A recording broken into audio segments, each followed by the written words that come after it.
everybody. That is the first 10 bars to my piece titled Rêverie.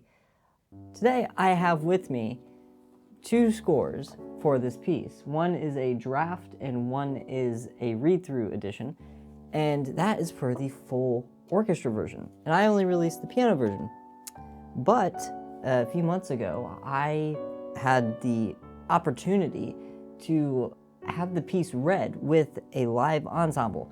And that was just a spectacular experience. And I sort of wanted to walk you through the journey of going from piano, the original inspiration and stuff like that, to the orchestration, to reacting to the read-through video, and then revising the piece, and hopefully releasing the orchestral MIDI mock-up at the end of the series. Now, after I wrote this piece, I didn't really have any intention to orchestrate it. I was actually sitting and watching a football game with my grandfather, and I decided that I wanted to orchestrate it then, and that's what brought me to the first draft of the piece that I'd made on January 11th, 2025. The piano version was January 3rd, this was January 11th. Now, there are some major differences from this draft to what was actually read through. In the editing, I will go ahead and have some side-by-side pictures up so you can see different pages and how they changed.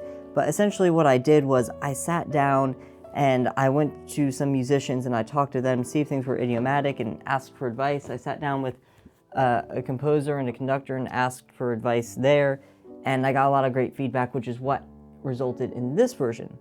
Now, there is one section in the piece that I was very unsure about in terms of how I orchestrated it. It's the one that's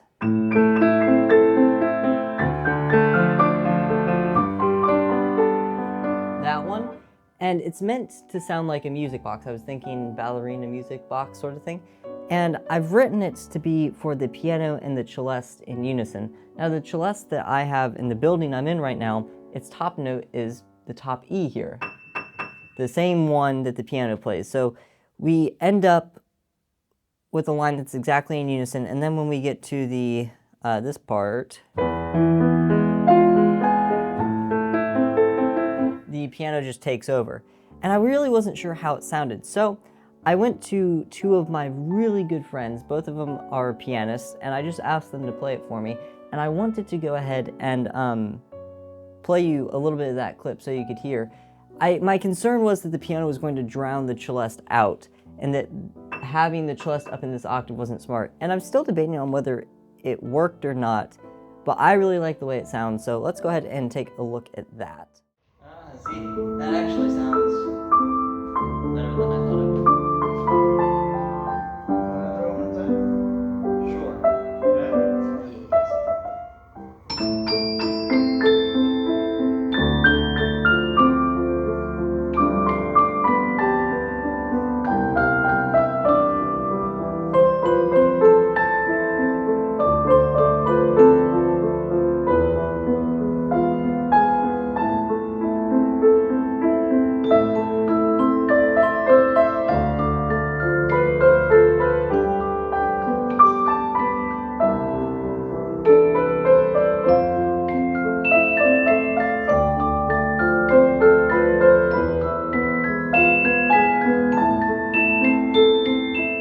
So yeah, that's that. It was very different than what I expected, and different in a good way, because I had the MIDI mock-up version, but that was just very different. MIDI will never match the live performance. Now, there were some other things that I knew straight off the bat that I wanted. I knew that for one part, I really wanted to be plucked in the strings, just because it's such a cool effect to have doubled with the left hand of the piano while the piano's just doing it simple.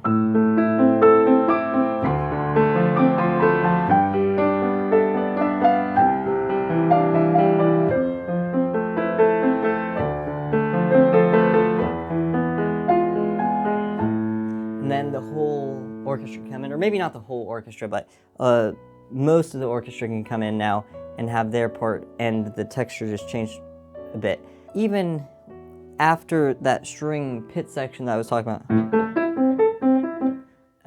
the basses are pitsing, and it's syncopated in a sense, so we have that that sort of thing. And it really, because they're still plucking, it gives sort of a heartbeat. And that was just a major difference between the edition that was read through and the edition that was the first draft. Now, in the next video, we will go ahead and we'll look at the read-through with the USF Symphony Orchestra. It was a 20-minute session, and I don't think we'll go through the entire 20 minutes on video, but just to point some things out, because when you sit with live musicians, you really get to learn a lot very quickly. You see what works and what doesn't work, and in a perfect world, most of it works, and there's not much that has to be said, but those musicians gave me some really good feedback in terms of how some things were engraved, or what is prototypical or idiomatic for an instrument in a certain section, and it was just a wonderful experience. So, if you are interested in seeing that video, please remember to subscribe. But at this point, if you haven't gone and listened to the Rêverie piano version, please go down to the comment section and click on the link in the first pinned comment. It will take you to the piano version of the piece. If you did enjoy the video, please remember to like it, and I will see you in the next one. Thank you so much for watching.